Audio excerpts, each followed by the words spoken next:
s'il fallait Antonio Negri vous définir d'un terme, d'un mot, je dirais, Antonio Negri, vous êtes un homme tumultueux, vous êtes le tumultueux. En entendant par là d'abord une référence à un défenseur qui faisait chef, qui est Machiavel, qui disait que ce qui a fait la fécondité, la force, la vigueur des grandes républiques et des premières républiques, c'est l'aspect vraiment tumultueux de leur division, le tumulte qui existait entre les grands et la plèbe, et que c'est ce tumulte que les grands penseurs classiques avaient pour ambition, en quelque sorte, de contenir, de maintenir. Et bien, vous, dans les pas de Machiavel, vous en faites le servant de la liberté. Vous êtes aussi, il y a dans tumulte le mot de multitude, vous êtes de la multitude, ce nouveau nom, pour essayer de cerner le réseau politique, la sensibilité politique, la communauté politique qui s'existe au-delà des États et des nations dans ce nouveau monde commun. Tumultueux, vous avez eu un parcours tumultueux, je rappelle quelques moments, vous êtes né en Italie, vous êtes italien, en Vénétie, votre père est issu dans un milieu très bateau, votre père est fondateur des partis communistes, très engagé dans les luttes contre le fascisme. Vous avez un parcours plus que singulier, puisque en quelque sorte vous avez une double carrière, vous avez un double corps. Il y a Antonio, le professeur directeur de sciences politiques à Padoue, à l'université de Padoue, mais Tony, le militant engagé, l'agitateur engagé dans l'opéraïsme italien, ce mouvement en marge un peu du parti communisme et du communisme qui entendait aller voir concrètement dans les usines comment le mouvement de résistance, le mouvement révolutionnaire se constituait lui-même en dehors, en quelque sorte, des hautes sphères des partis et de l'État. Vous avez été accusé, emporté dans une accusation complètement délirante. Donc je disais, vous avez été accusé à tort dans le climat des années de plomb en Italie d'avoir été l'instigateur au sein des brigades rouges de l'assassinat et dans les membres de Aldo Moro, arrêté dans 1979, en 79, condamné après 4 années de prison dans les quartiers de haute sécurité à 17 années de prison, je cite, pour association subversive et complot contre l'État, élu en prison député, c'est pas commun, en 1993, des officiers soudains d'immunité parlementaire. Vous avez en France au moment où cette immunité allait être levée, vous avez passé 14 ans en France, et à la fin des années 90, vous êtes revenu en Italie pour en quelque sorte confronter l'Italie à solder les comptes de ce passé, de cette histoire très trouble des années de plomb. Vous êtes aujourd'hui au sein de votre père en Italie, vous êtes aujourd'hui libre, même plus que libre, juvénile et dans actuellement la force de la liberté avec beaucoup de ténacité.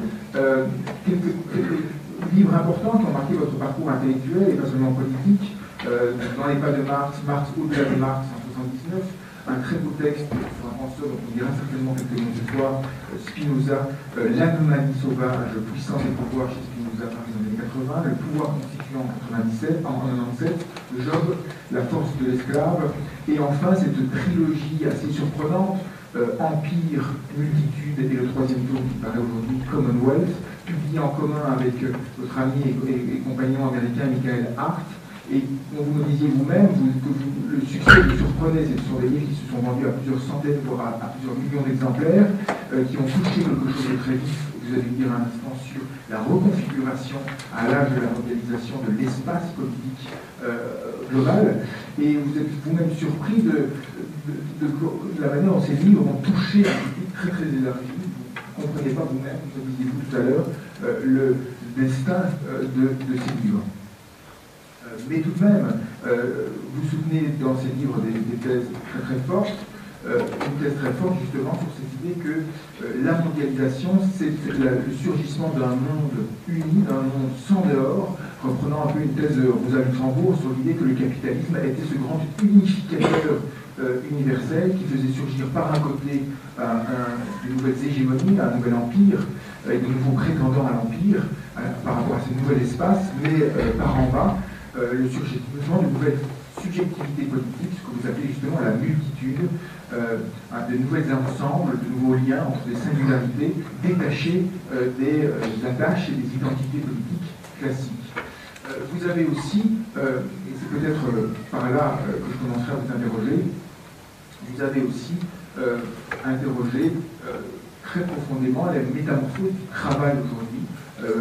Au-delà de vos travaux engagés, vous avez touché de manière très vive la manière dont le travail se reconfigurait et devenait toujours davantage un travail cognitif, un travail affectif et de moins en moins un travail productif. Vous nous en direz un mot. Mais abordons donc Commonwealth. Il y a un petit dicton Antonio Negri, italien, qui m'est cher parce que quand j'allais passer mes vacances enfant en Italie, on me le répétait souvent. Et ce dicton dit, si je m'amuse, male comune mezzo gaudio, ce qui veut dire mal commun, peine amoindrie. Entendez que si vous êtes ce soir le seul à avoir 39 de fièvre dans une salle où tout le monde est à la fête, cette peine est d'autant plus grande, tandis que si nous sommes tous ce soir un peu fiévreux, la peine est à moitié diminuée. Et il me semble que peut-être, je ne sais pas si ce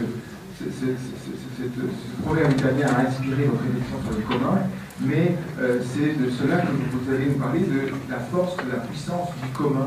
Comment est-ce que des individus, comment est-ce que des singularités, en se reliant à d'autres, trouvent à augmenter ce que vous appelez dans les facultés Spinoza leur puissance d'agir, leur puissance de penser et leur puissance de sentir. Permettez-moi, Antonio Negri, pour vous soumettre une première question un peu personnelle sur votre parcours. Une question sur, je dirais, vous êtes aujourd'hui dans l'espace intellectuel, un des rares philosophes issus de l'extrême gauche, issus de cet engagement, issus du marxisme. Vous êtes un des rares à avoir, me semble-t-il, réussi à maintenir, alors que Marx est aujourd'hui, on peut être traité un peu en chien crevé de la philosophie, à maintenir une exigence qui était celle de Marx, qui était d'utiliser les concepts marxistes pour comprendre le monde, comprendre les contradictions réelles du capitalisme. Et vous avez, me semble-t-il, à différence de gens comme personnalités, de l'extrême gauche intellectuelle, comme Alain Badiou, comme Jacques Rancière, qui maintiennent une exigence critique et même exigence révolutionnaire, mais d'un point de vue éthique ou politique, votre point de vue est plus marxien, plus authentiquement marxien, c'est-à-dire c'est l'idée d'abord de comprendre le réel avec les outils marxistes. Et donc, ma question était la suivante: comment vous, qui avez été si marqué, je viens de le dire, par l'itinéraire, par l'histoire du XXe siècle, par cette histoire de combat entre le fascisme et le communisme, vous avez séjour en prison, l'Italie des années noires, comment est-ce que vous, me semble-t-il, avez su, en quelque sorte, traverser cette histoire et presque la dépasser, et à travers ces trilogies, multitudes, Empire, Commonwealth, toucher quelque chose de très vif dans l'histoire d'après la chute du mur, en quelque sorte.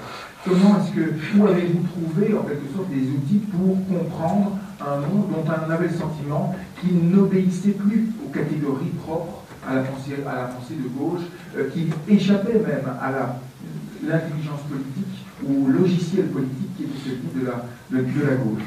Est-ce par une accointance avec le monde du travail? Est-ce par une accointance avec les mouvements de protestation? Je ne sais pas. Est-ce que vous-même, vous comprenez un petit peu comment est-ce que vous comprenez votre rapport avec le temps contemporain, votre affinité avec le contemporain?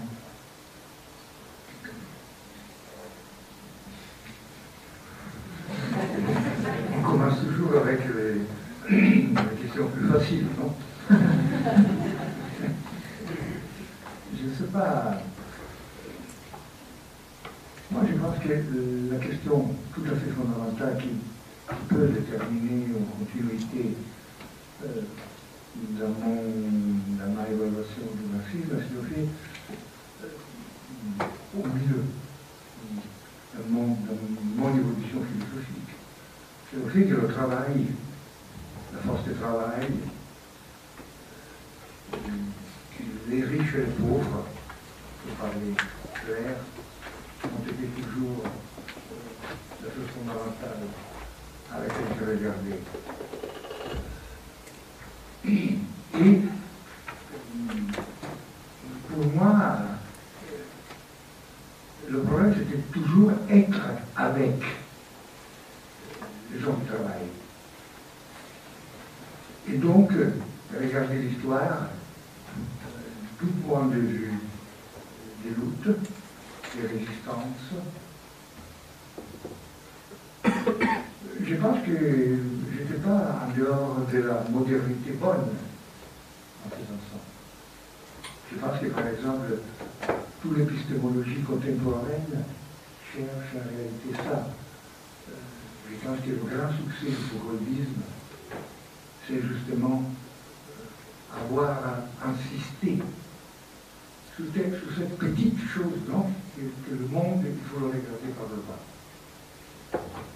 Et il faut le regarder en relation à ce que sont les transformations de la subjectivité, à partir de la résistance. Ça, c'était un peu pour moi la ligne, c'est pas seulement la mienne. Hein. Moi, je suis devenu marxiste très tard. Je suis devenu communiste beaucoup avant. Je suis devenu communiste tout de suite, même quand j'étais plutôt catholique, spiritualiste, existentialiste chrétien, et tout ça, j'avais 18 ans, non? Dans une région tout à fait catholique, profondément catholique, dans laquelle l'Église n'était pas seulement un élément réactionnaire, mais aussi un élément de communauté. Voilà, comme les récits dans lesquels les gens... Et donc, quand je suis devenu... j'ai commencé à militer, non? Mon problème, c'était justement celui de voir les choses à partir... et je disais justement que je n'étais pas tout seul dans ce processus. Non, je suis devenu marxiste après avoir rencontré les gens qui, après 1956, en Italie, avaient constitué des groupes. 56, c'était une date fétiche un peu, non? C'était la première grande répression que le stalinisme a créée de la révolution hongroise. Et à partir de ce moment-là, la critique du soviétisme, en tant qu'il s'était consolidé, avait été devenue centrale. Et j'ai connu ce genre de l'opéraïsme italien, justement, qui essayait de donner du marxisme une interprétation nouvelle, c'est-à-dire une interprétation, je crois, absolument fidèle. Ils insistaient beaucoup sur le fait que le capital n'est pas un léviathan, n'est pas un énorme patron, mais c'est toujours un rapport social. Un rapport social, ça signifie le capital, c'est quelque chose qui commande sur la force travail. Mais sans la force travail, sans sa capacité d'exprimer puissance, le capital n'est rien. Le capital est toujours, il faut toujours le définir dans ses rapports. C'est un rapport qui, à travers les technologies, à travers l'exploitation, forme la force du travail. Et la forme en tant que classe ouvrière industrielle, dans les années, entre les années 50 et 60.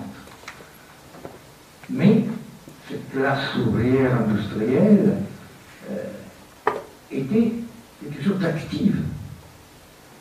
Ce n'était pas encore sur lequel l'action du capital captait des choses mystérieuses. C'était la fatigue, le travail organisé, c'était les luttes, c'était l'invention, c'était la capacité des gens de maintenir l'usine en action, de régler les machines, de les saboter, certaines fois aussi. Mais ce rapport était la chose vivante. Le travail était un travail exploité parce qu'il était un rapport entre le patron et l'ouvrier, le sujet ouvrier. Et j'ai commencé donc à étudier ça, à maintenir toujours devant moi cette idée que le capital est un rapport, et qu'il y a un rapport mobile qui se transforme. Et on a continué par exemple à soutenir, non, la lutte. C'était amusant le fait que vous vous souvenez de Rosa Luxembourg, parce que dans Rosa Luxembourg, il y a beaucoup ce concept, non, vraiment, de ce travail vivant, non, cette relation, ce rapport antagoniste. Cet antagonisme, donc, qui est le moteur du capitalisme. Mais c'est aussi son danger permanent. Et il faut étudier donc ce rapport, qui est un rapport qui change. Un rapport qui change continuellement. Dans le capital industriel, il y avait l'ouvrier masse, cette grande masse ouvrière qui était mise là, dans les usines, et qui travaillait dans les usines. La plus-value, la valorisation capitaliste passait à travers les horaires de travail, la journée de travail, son organisation, la mesure du travail, donc la mesure de l'exploitation, était liée au temps que les ouvriers passaient dans l'usine. L'organisation de la société était faite, et l'organisation de la société, l'organisation de la ville, de la famille, de la ville, de la société était faite sur la base de ce temps de travail. C'était le temps du travail qui dominait tout. Vous allez à Turin, ou dans les grandes villes industrielles, à Gênes, pour parler de lui qui était à côté de chez moi, et le matin à 6 heures, à 2 heures, à 10 heures du soir, c'était la vie. Des ouvriers qui entraient et qui sortaient, et des familles qui commençaient à vivre, et tout ça, les transports, et les rues qui se remplissaient des gens, et tout ça. Donc, suivre ça, lutter avec ces gens-là, ça c'était la clé de toute la compréhension du monde qu'on peut avoir. Je dis trop peu avec ça. Non, vous répondez très bien, justement, mais justement, ce travail-là, cette figure-là du travail, cette figure donc d'organisation biopolitique, de la vie politique au sens très général, a muté, et vous êtes un des premiers justement à avoir mis les concepts sur cette mutation. Nous ne vivons plus à l'âge du travail productif, dites-vous, nous vivons à l'âge d'un travail cognitif, d'un travail immatériel, je vous cite, les images, l'information, la connaissance, les affects, les codes, les relations sociales l'emportent sur les marchandises matérielles, les aspects matériels dans le processus de valorisation. Ce qui ne signifie pas que la production industrielle des marchandises disparaît précisément, mais que sa valeur est de plus en plus dépendante et soumise à des facteurs immatériels. La production de formes de vie devient la base de la plus-value. Alors, ce que je voudrais vous demander, c'est, est-ce que vous pouvez préciser un peu en quoi est-ce que ce travail immatériel a vraiment pris le dessus sur... Est-ce qu'aujourd'hui, en Europe, on a le sentiment justement que si l'Europe est à la peine, c'est que d'autres ont pris le relais dans la production du monde, que les ateliers ont migré en Chine, et que c'est pas pour rien, et que la puissance a migré avec. Donc, est-ce que vraiment l'immatériel a pris le dessus sur la production matérielle? Et qu'est-ce que ça veut dire en termes, plus généralement, en termes simplement économiques, en termes, vous appelez le bioéconomique, en termes d'organisation générale de nos vies? Avant tout, il faut se demander pourquoi. C'est la situation dans laquelle on décrivait avant se modifie. Se modifie parce que les ouvriers, les luttes ouvrières dans le centre du monde, les luttes anticoloniales dans le reste du monde ont détruit l'équilibre, la stabilité capitaliste à partir des années 60. Ils ont détruit la possibilité de maintenir un rapport de discipline sur les ouvriers, sur la société ouvrière. Ils ont détruit la possibilité de créer de la valeur dans les usines. Ils ont commencé, dans les années 60, à mettre dehors les usines, la production. Ils ont commencé à faire travailler la société. L'automation dans les industries a levé la force de travail. L'informatisation du social permettait de mettre ensemble, d'unifier les processus de circulation des marchandises et de la production. Production, reproduction et circulation des marchandises ont commencé à se lier l'un à l'autre. Et tout ça s'est passé sur la base du refus du travail salarié dans l'usine. Le travail salarié là aussi, c'était un véritable esclavage. C'était une vie absurde. C'était l'élimination du cerveau et de l'intelligence du travailleur. Et c'était cette volonté de se libérer du travail qui a amené à cette énorme transformation. C'est important d'insister sur ça parce que quand on commence à dire que c'est la société entière qui est mise en production, c'est la vie qui est mise dans le processus de valorisation, on doit se considérer toujours que cette vie en production, ce passage du Foucault entre la discipline d'usine et le contrôle social, l'exploitation qui passe non plus simplement à travers dans l'usine, c'est-à-dire localisée, avec la mesure de la journée du travail, une partie de la journée du travail, c'est pour se reproduire, c'est le travail nécessaire. L'autre part, c'est du sur-travail qui s'est transformé en profit. Ce n'est plus ça. C'est justement toute la société qui est mise au travail. En termes marxiens, on passe de la subsumption formelle du travail dans le capital à la subsumption réelle de la société dans le capital. La société devient un circuit de production, un circuit de valorisation.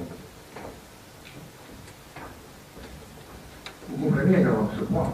Les femmes qui étaient exclues complètement dans le marxisme classique du travail productif direct, dans cette définition étroite du travail productif que vous trouvez, je ne sais pas, chapitre 6 inédit du Capital, et que vous trouvez dans le volume 4 du Capital, etc. Mais tout ça a été passé. Le travail féminin, qui est un travail de reproduction, notamment ce qui était alors, est tiré des dons à la production. Les grands problèmes, l'éducation, tout ça devient un élément productif direct. Mais c'est le travail qui change. On voit que vous êtes dans ce circuit social. Le travail, justement, il est qualifié selon des formes de vie. Le travail intellectuel, la recherche, ce sont des éléments qui deviennent fondamentaux, de plus en plus, dans la production. Mais ce n'est pas seulement ça. Le travail affectif, pensez par exemple au travail des soins, le travail dans les hôpitaux. C'est du travail ou non? C'est du travail. Et on verra aujourd'hui comme dans cette crise ici, ce n'est pas seulement du travail, mais c'est le travail, surtout le travail sur lequel on fait de la valorisation. La privatisation des hôpitaux, la privatisation des écoles et tout ça, qu'est-ce que c'est? Sinon, une exploitation extrême, fondamentale, que le capital impose aujourd'hui sur la vie. C'est la vie qui est devenue de plus en plus la matière de l'exploitation. Et regardez bien, ce pas des choses qui sont commencées hier. Hein? Quand vous pensez, par exemple, qu'en 1976, excusez-moi, c'est 76. On dit ici, en 1976, durant la crise fiscale de New York, la solution du problème était justement l'utilisation pour payer la dette de New York des retraites. Et à partir de ce moment-là, c'est ce moment-là que Marazzi, O'Connor, Aieta, Karasov, etc., c'est ce moment-là qui ont marqué le début du néolibéralisme. Ce n'était pas seulement le fait que Kissinger et Nixon avaient détaché l'or, le dollar de l'or, alors le dollar de l'or, c'est-à-dire qu'il avait flexibilisé la valeur monétaire. Mais c'est surtout le fait d'avoir identifié la vie. Mais tout ça, une fois qu'on a dit tout ça, on doit continuer à dire, parce que je reviens un peu à cette histoire de la... Comment on a fait à continuer à être marxiste dans une société qui change? Il faut suivre le travail, la modification du travail, la modification de ce qu'on appelle la composition du travail. La composition technique et la composition politique. La composition technique c'est un rapport du travail, la forme dans laquelle l'ouvrier, le travailleur, touche à ce que Marx appelle le capital fixe.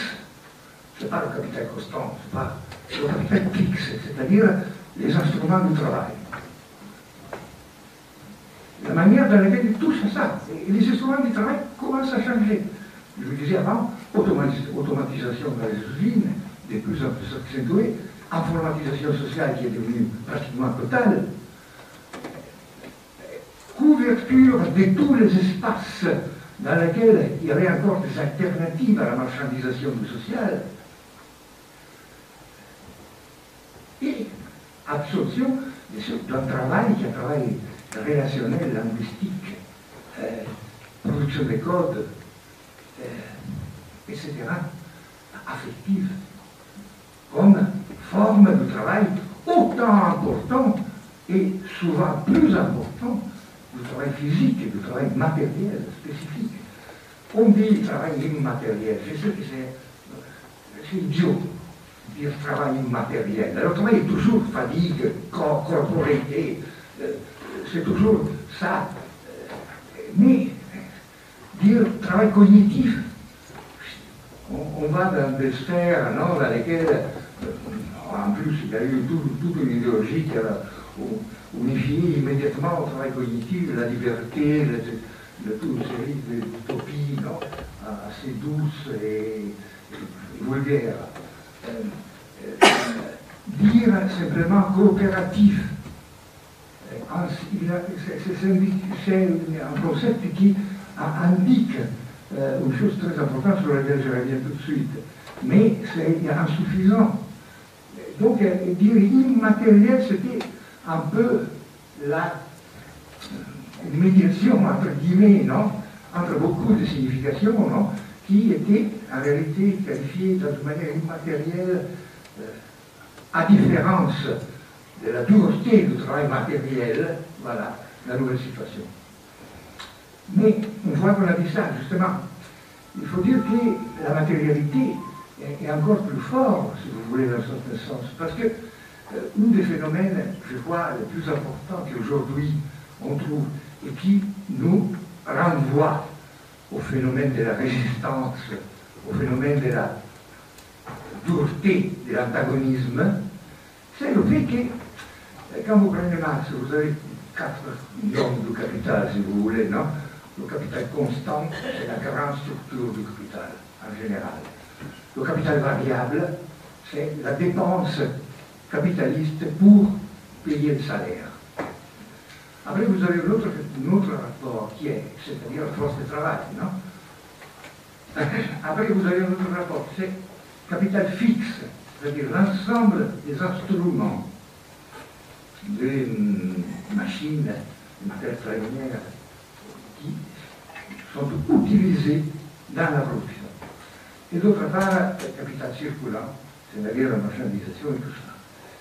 Si vous pensez bien, aujourd'hui, dans le concept de l'ouvrier ou du travailleur cognitif immatériel, vous trouvez que toute une partie du capital fixe, c'est-à-dire des instruments qui sont nécessaires pour produire, sont assimilés, réappropriés par cette machine humaine qui est l'ouvrier, qui est le travailleur.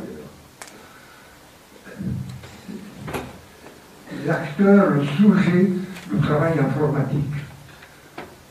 est quelqu'un qui travaille dans la machine, qui a assimilé la machine.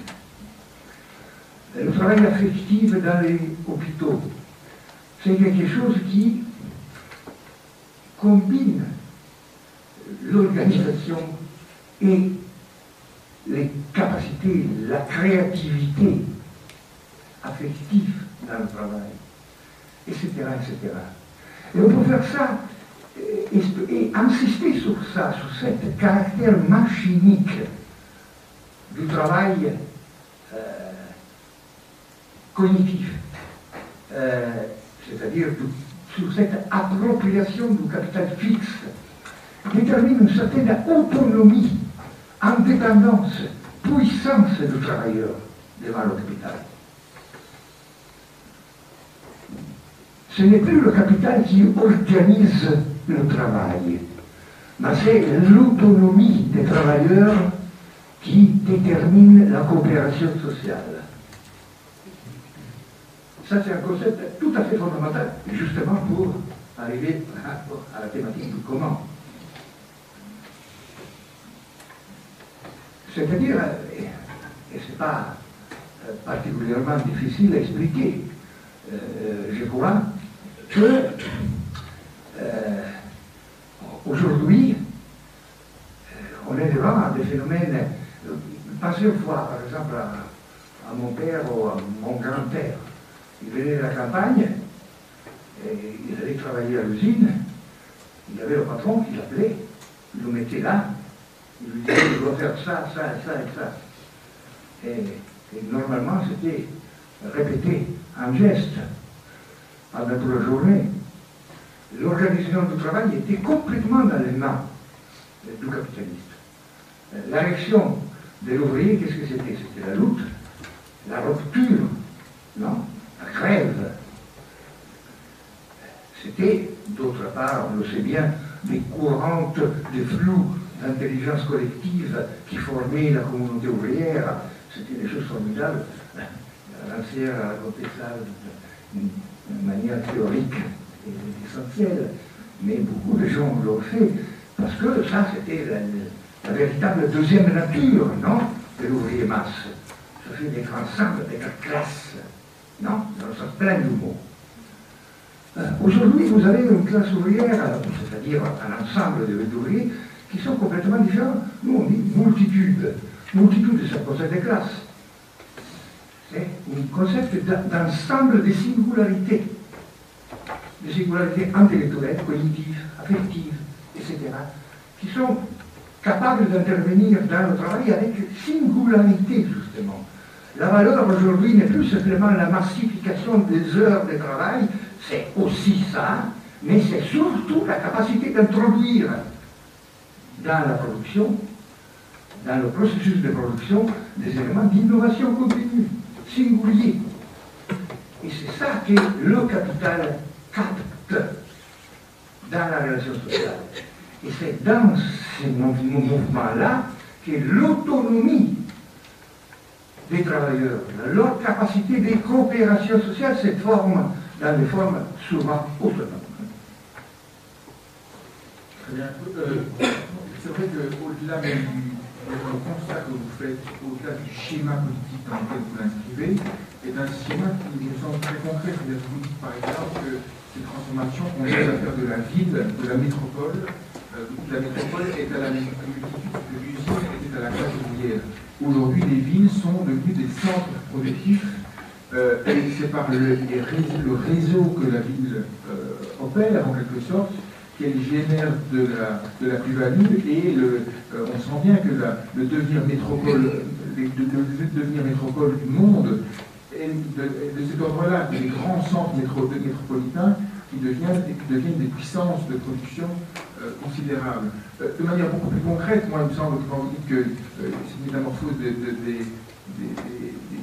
outils, des instruments, ce petit objet que nous avons tous dans notre poche aujourd'hui, est aujourd'hui un outil à travers lequel notre employeur, nos collaborateurs nous voient matin et soir, nous envoient matin et soir, et en quelque sorte captent ce que vous appelez nos affects, captent notre attention psychique, du matin au soir, et il n'y a plus cette frontière dont vous parliez à l'instant entre l'espace de l'usine, l'espace de la famille, l'espace de...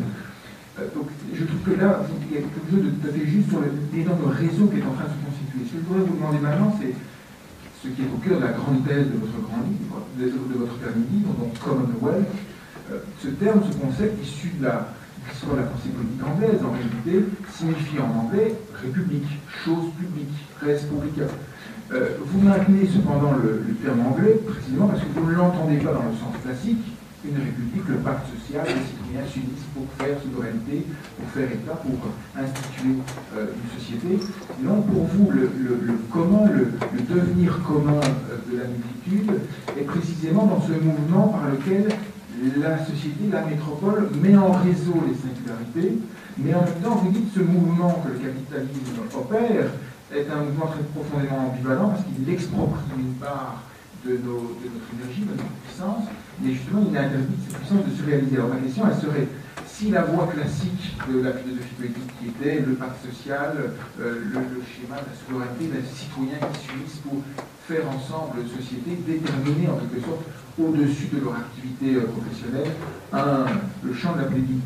Comment est-ce qu'on fait multitude? Comment ce mouvement de devenir commun qu'opère le capitalisme peut s'instituer, peut aller jusqu'au bout et se réaliser?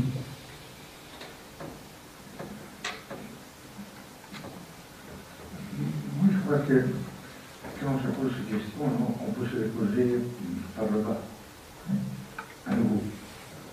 C'est-à-dire, on est dedans un processus. On est dedans à une évolution, on est dedans une transformation. Quand on dit la multitude, par exemple, a une certaine autonomie, moi je crois que ça c'est déjà quelque chose qui détruit la vieille conception de la vieille conception moderne de l'État et du rapport social de domination. Commonwealth, c'est justement république en anglais classique du XVIIe siècle. Vous avez Hobbes, non? Et vous trouvez justement le contrat social, non? Qui détermine le passage de la multitude au peuple. La multitude est toujours cette chose horrible, sauvage, des gens qui sont crépus, et c'est seulement le passage à travers l'État qui forme le peuple. Le peuple, c'est-à-dire cet ensemble de citoyens civilisés qui travaillent, qui acceptent l'ordre, qui sont capables de se distribuer la monnaie. La chose curieuse, c'est que quand on va regarder les textes, par exemple pendant la Révolution anglaise, on s'aperçoit que quand on parle de multitude, on parle de pauvres. Et quand on parle de peuple, on parle de propriétaires. Et ça, c'est quelque chose qui donne immédiatement, non, un ordre beaucoup plus clair à cette transformation de la multitude en peuple. C'est l'ordre des propriétaires, le peuple, contre la multitude des pauvres. L'accumulation originaire, la formation du capitalisme, ça se passe sur ça, sur cette division entre ceux qui sont sans terre, sans richesse et sans statut, et les propriétaires qui ont le droit d'être représentés. Ils sont le peuple qui est à la base, et ils sont en réalité le produit de la souveraineté.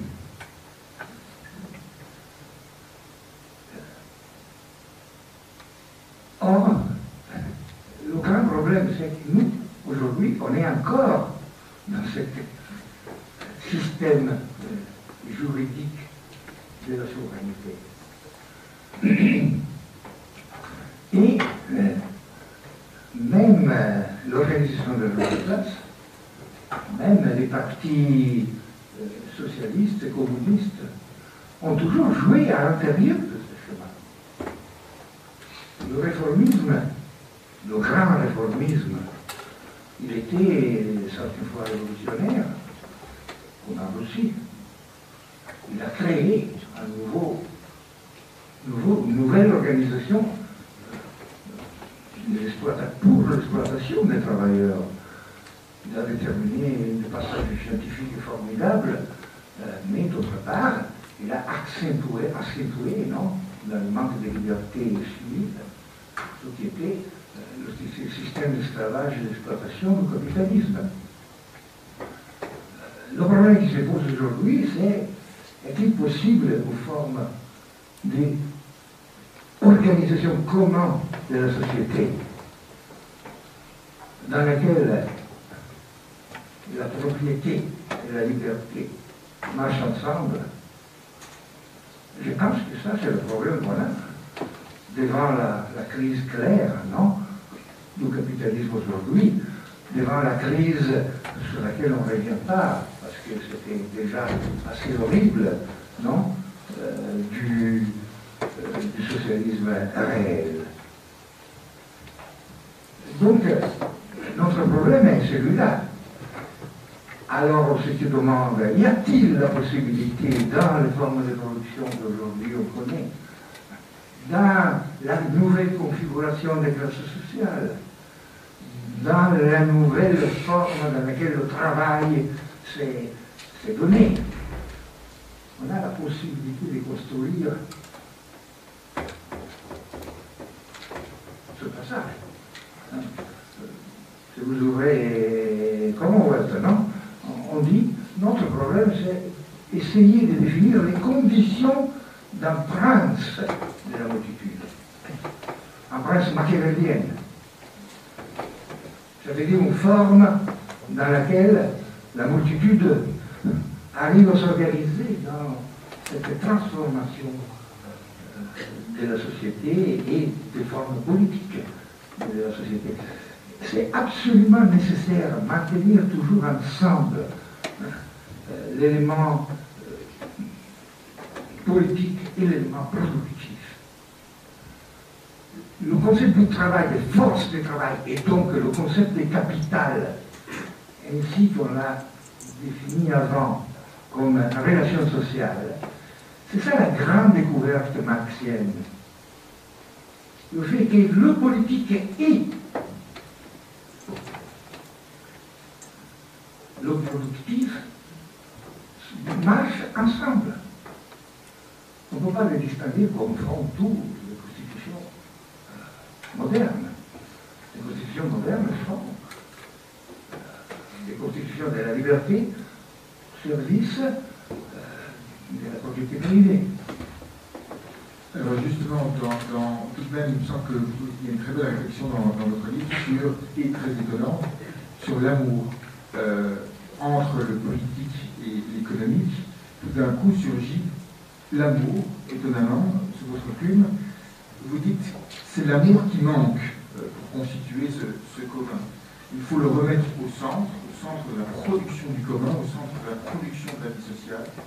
Mais l'amour que vous investissez de cette responsabilité, de cette charge historique, est un amour très singulier, puisqu'il se définit dans les pas de Spinoza, très loin de notre vision un peu sentimentale de la fusion amoureuse et surtout de la fusion exclusive entre deux êtres.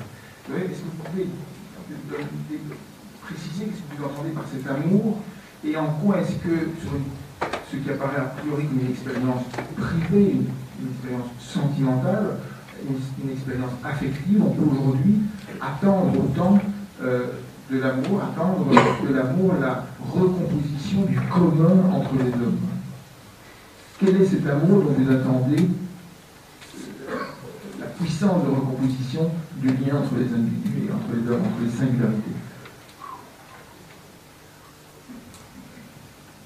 C'est c'est évident que quand on parle d'amour, on ne parle pas de l'amour érotique ni de l'amour mystique religieux. On parle de l'amour tel que Spinoza a essayé de le définir. C'est-à-dire comme la forme spécifique de la synthèse entre le désir de se reproduire, le conatus, l'essai continu de vivre, la nécessité d'être ensemble, parce que la solitude n'existe pas. On ne peut pas vivre seul. On peut vivre seulement avec les autres. Et enfin, la construction d'être commun que l'amour détermine. Pourquoi? L'élément fondamental dans la philosophie classique moderne de l'État est la peur. Ça, c'est le concept fondamental. La peur et la mort. Et c'est quelque chose qui dure, non? Dobbs jusqu'à Heidegger. La peur et la mort sont le concept fondamental de la philosophie moderne. Cette philosophie des patrons, d'une puissance qui impose son signe et sa volonté de mort. La peur, il faut avoir peur. On doit vivre. Et aujourd'hui, qu'est-ce que c'est les médias sinon l'injection continue de la peur dans la vie normale, quotidienne? Qu'est-ce que c'est la dette sinon la peur du déshonneur, ou la peur de la faim? Qu'est-ce que c'est cette idée continue du chaos et tout ça? Et quel est l'opposé à ça? C'est-à-dire une idée de liberté.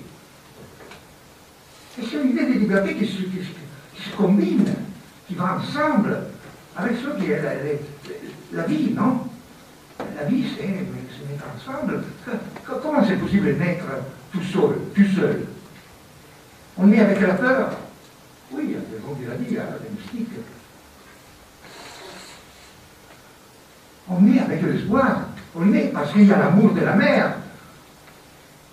On se met ensemble parce qu'on a envie de construire ensemble. Moi, je viens de Venise, je pense à ceux qui ont fait les gens qui sont arrivés là. Dans l'eau. Pour se construire ensemble cette ville formidable de beauté. Ils ont construit ensemble. Ils avaient des symboles qui étaient des symboles de l'être ensemble. C'est ça l'amour. Spinoza, il est le prophète, non? Il a vécu ici, pas loin d'ici, là.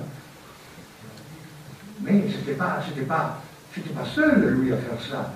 Il y avait un mouvement sectaire, non, extrêmement puissant, qui pensait à ça, était poursuivi, normalement persécuté par les églises. C'est-à-dire par les formes qui soutenaient jusqu'au fond la naissance de l'État absolu. Alors, il y a une anti-modernité qui court pendant toute la modernité. De Machiavel à Spinoza, justement, jusqu'à Marx.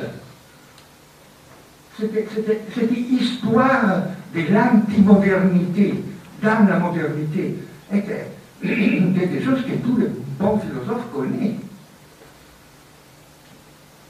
Donc c'est ça l'amour. C'est pas quelque chose qui, justement, c'est pas simplement le fait érotique. Non, c'est ça, c'est une forme banale dans de la vie. Qui entre nous n'a pas aimé une femme? Non, des femmes, on met des hommes, ou des femmes qui ont mis des femmes, ou des hommes qui ont mis des hommes. C'est pas, mais ça nous arrive.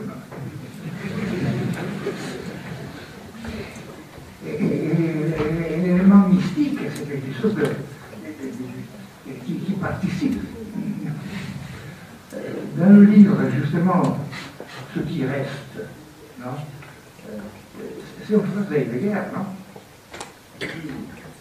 Justement, il a écrit sur l'amour, non?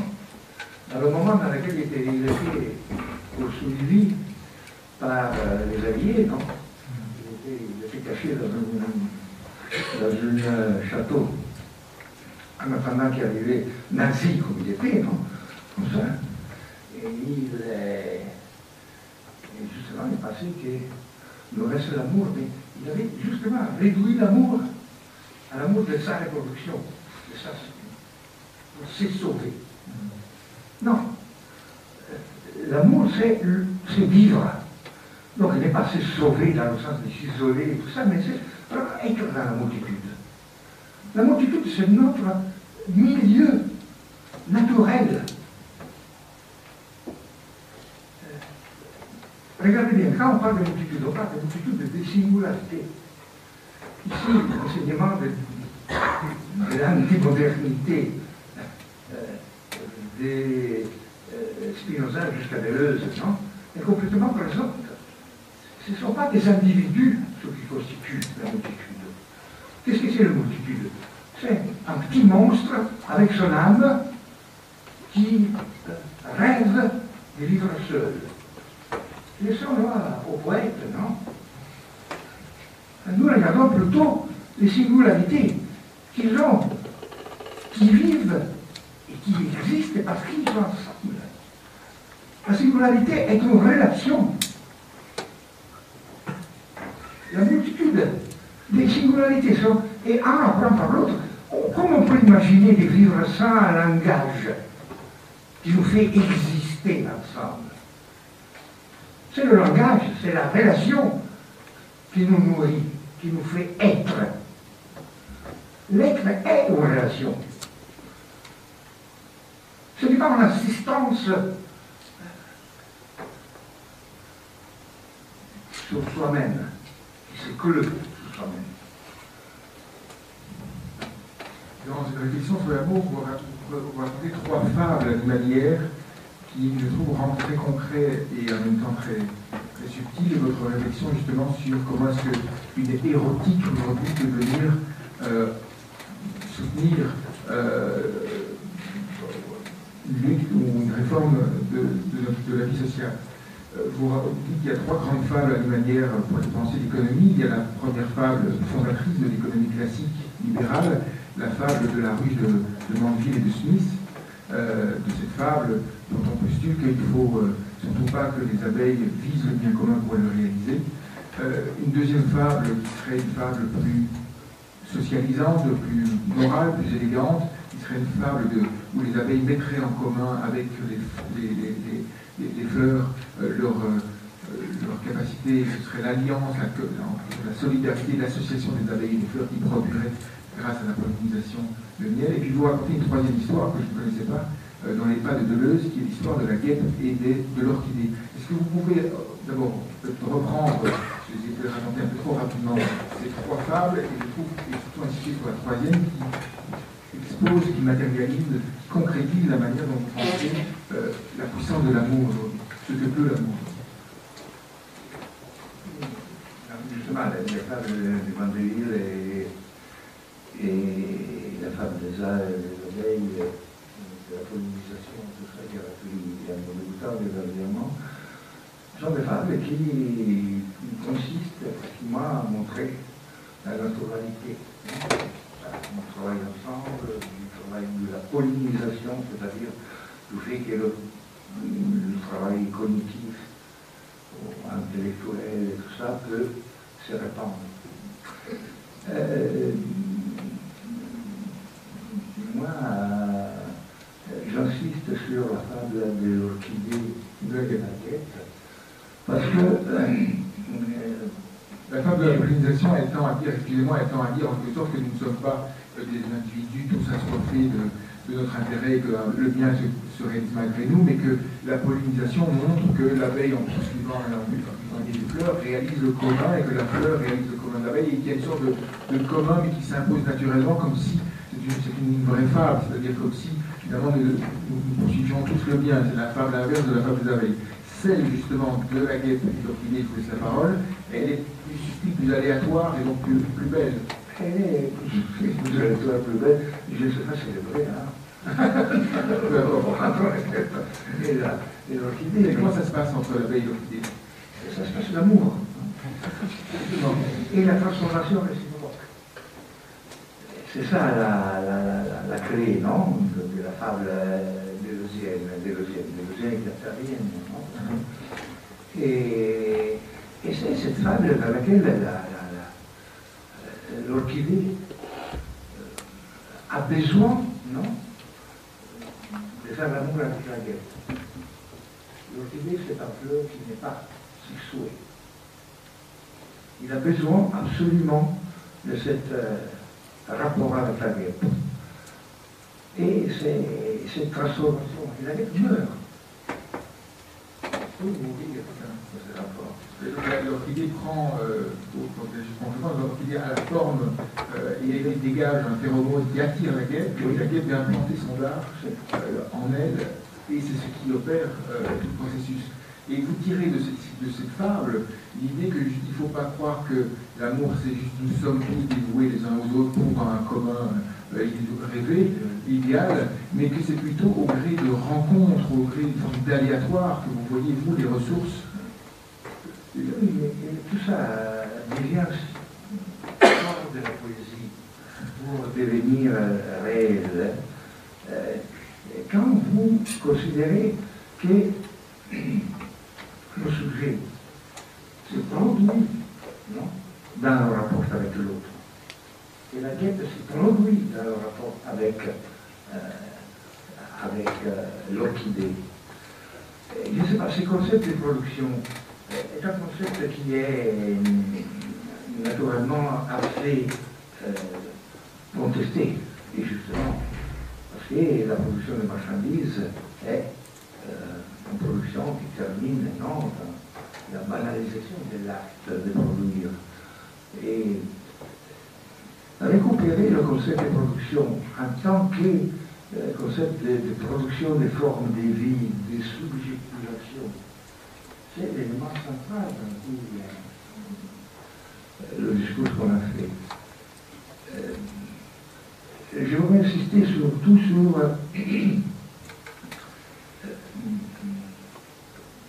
deux choses. La première, c'est la notation, si vous voulez, que la production n'est pas quelque chose qui, dans la multitude, se répète, non? Elle devient de plus en plus, non, quelque chose qui met ensemble les subjectivités. Mais se mettre ensemble les subjectivités, c'est toujours les transformer. Et tout ça dans une certaine autonomie.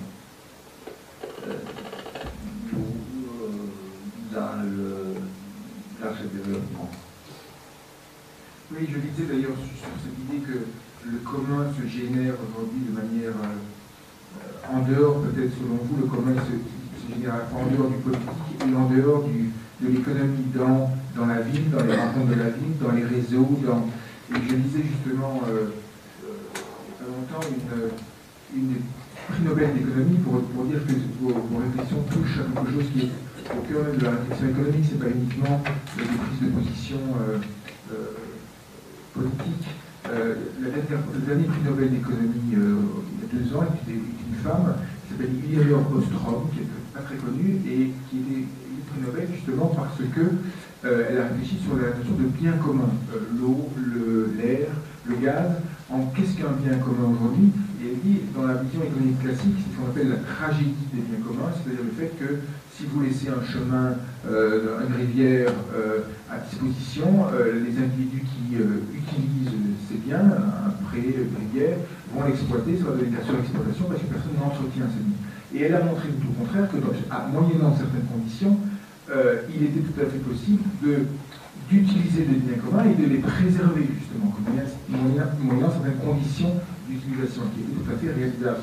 Est-ce que c'est en ce sens que vous voulez dire que, parce qu'il me semble que vous dessinez un chemin qui n'est ni un chemin politique au sens froid du terme, c'est pas par la voie de la réforme politique qu'on va pouvoir réaliser ce commun qui est en germe dans le réseau, dans la nouvelle économie.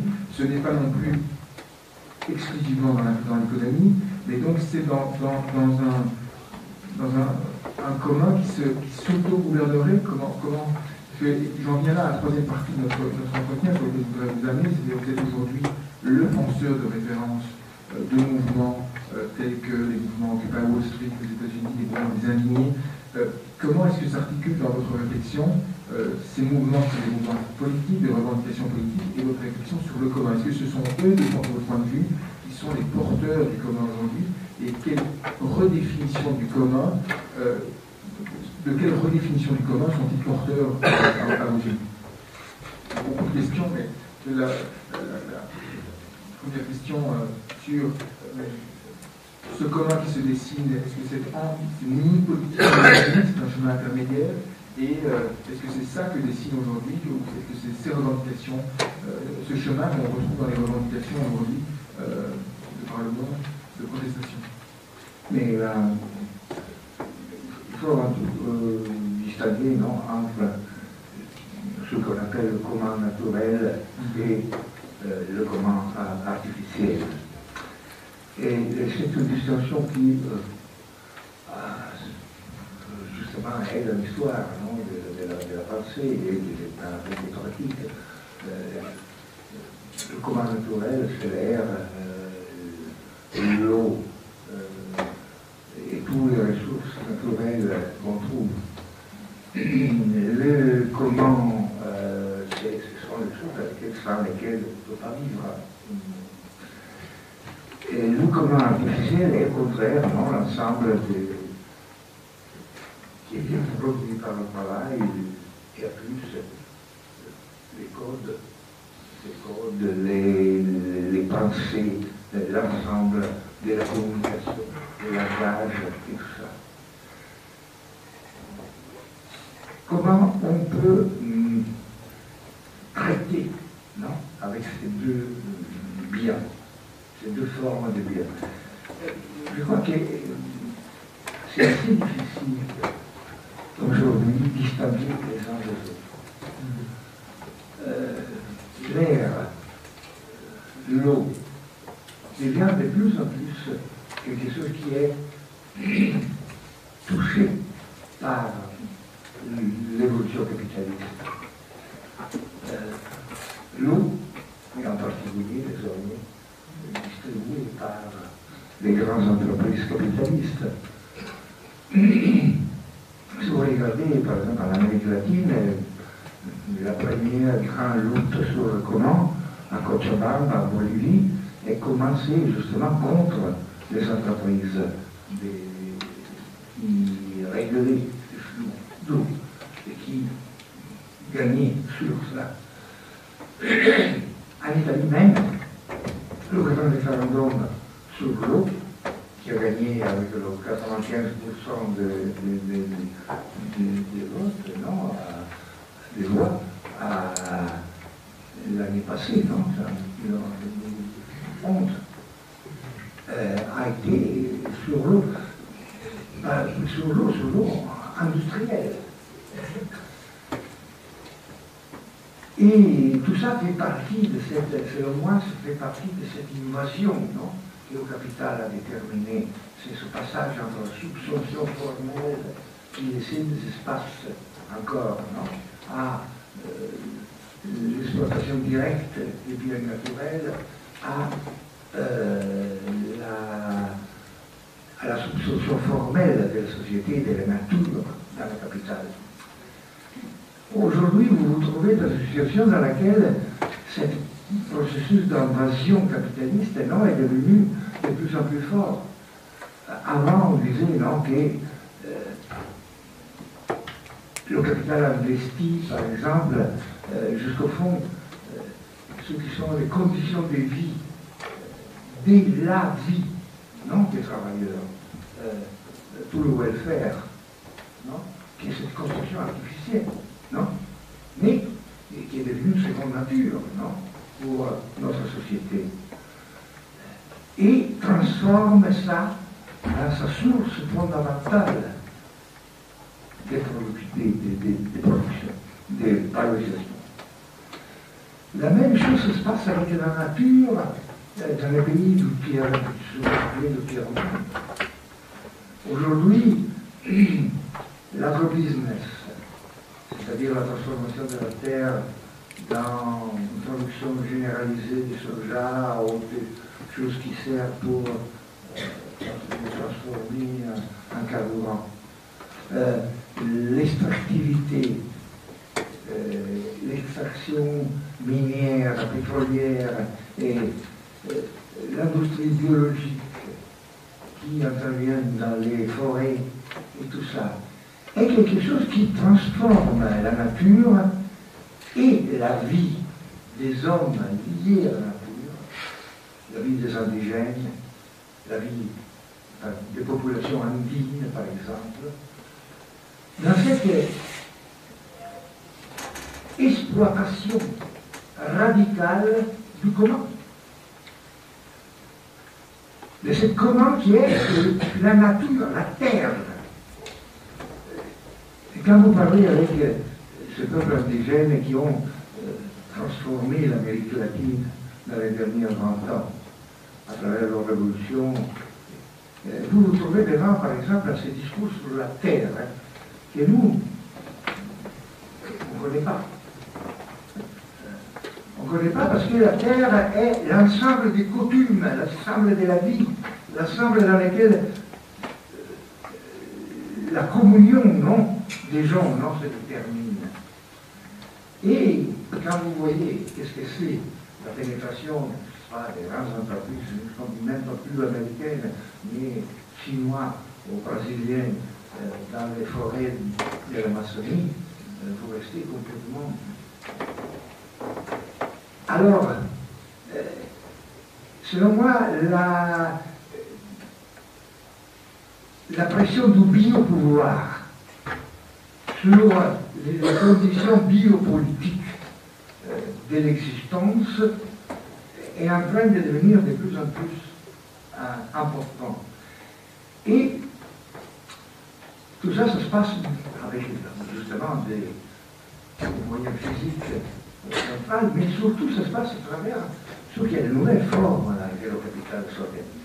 C'est le capital financier. Parce que le capital financier, ce n'est pas une forme parasitaire du capital. C'est la forme que le capital a aujourd'hui. Une fois, il y avait le capital industriel, qui exploitait l'usine, exploitait tout ça, non, déterminé. Aujourd'hui, il y a le capital financier, qui est une forme de capital, donc un rapport social lui-même.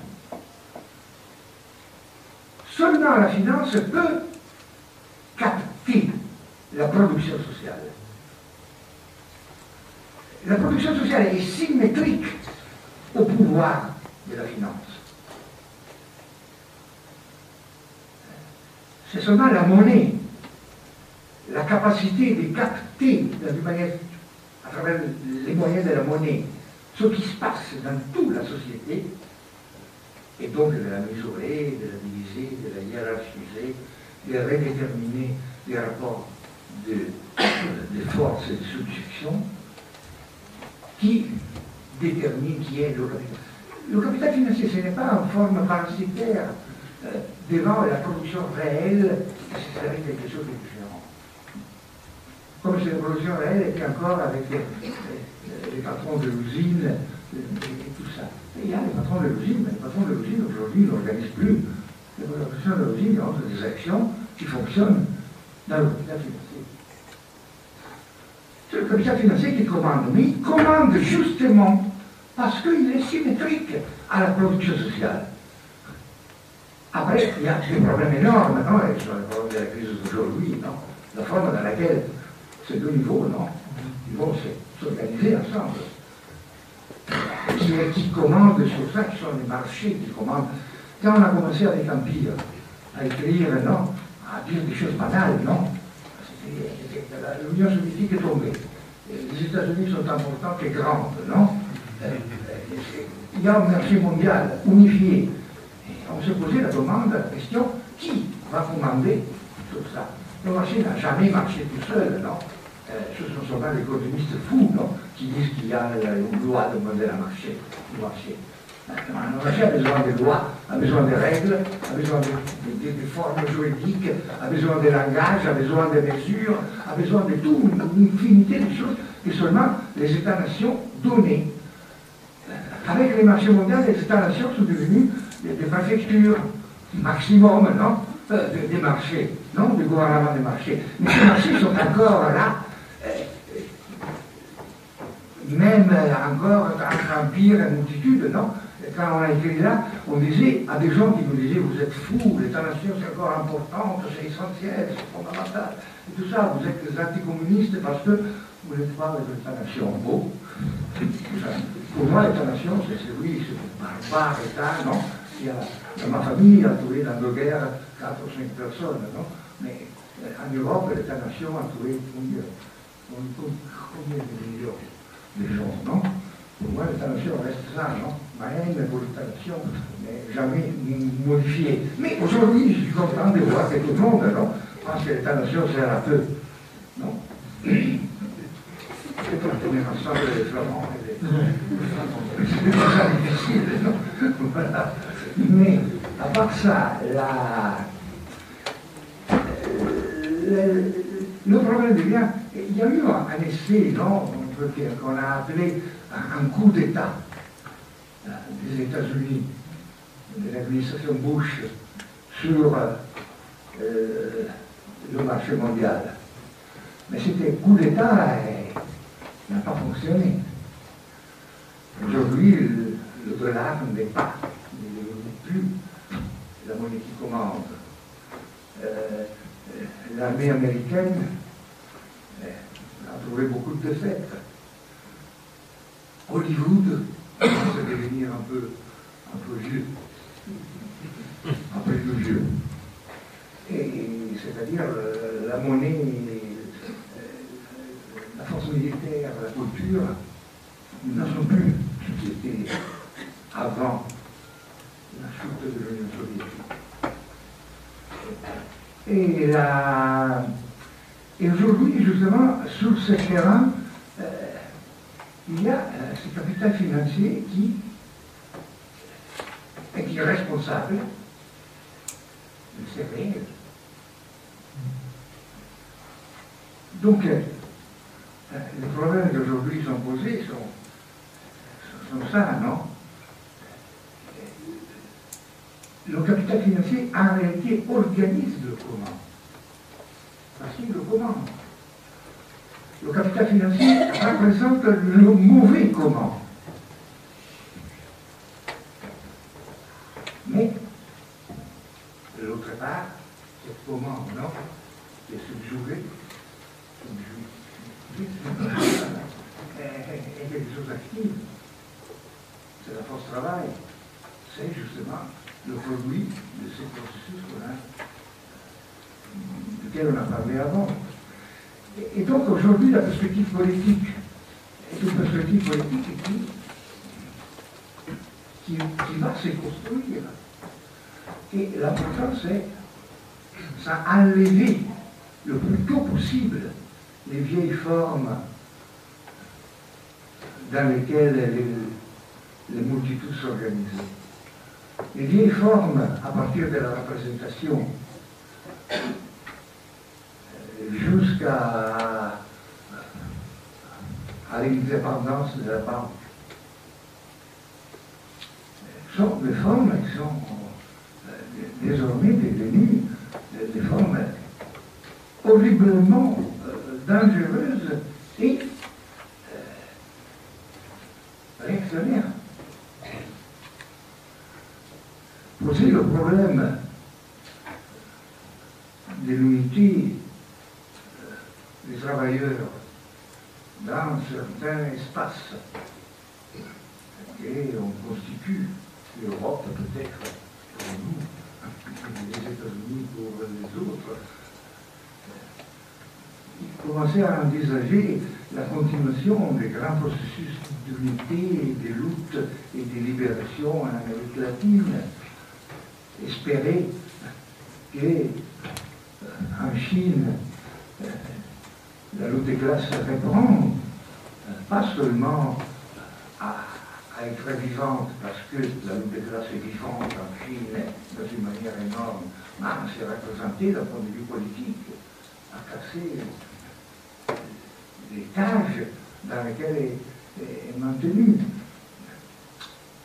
Identifier des passages politiques communs, le revenu garanti pour tout le monde, par exemple, pour commencer. Parce que si la production est une production sociale, c'était évident que tout le monde participe à cette production. Le problème, c'est organiser dès l'intérieur cette production, donc diviser les revenus, distribuer les revenus selon. Nous, on dit entre amis, il faut construire une monnaie du commun. Qu'est-ce que c'est la monnaie du commun? C'est pas seulement un moyen d'échange, non? C'est toujours nécessaire d'avoir un moyen d'échange. Mais c'est la mesure que nous, on donne à notre vie dans le rapport multidolinaire et dans le rapport productif. Et c'est cette mesure qui ne dépend pas du capital financier. C'est quelque chose qui est construit par. Regardez, tout ça, c'est pas quelque chose de tellement fou. Hein. C'est quelque chose qui est en train de se passer, par exemple, le fait que toute la structure du jus publicum europeum, non, du droit public européen, est complètement défaite. Aujourd'hui, on ne gouverne pas à travers des normes juridiques qui descendent dans une manière continue, juste à s'appliquer en tant que règle spécifique du cas. Non? Cette forme juridique est formidable, non? qui a dominé de la Renaissance jusqu'à aujourd'hui, en tout cas à partir du XVIIIe siècle sûrement, et que c'était la forme juridique classique, celui-là. Chacun de nous qui est passé dans les facultés des jurisprudence a appris, non, de droit, a appris. Tout ça, ce n'est plus réel. Aujourd'hui, les conflits, tout est devenu governance. C'est toujours la règle qui vient inventer de moment en moment. Tout c'est séparé, c'est fragmenté. Et c'est fragmenté exactement comme c'est fragmenté à notre travail. Exactement comme se sont fragmentés l'ordre international entre les États.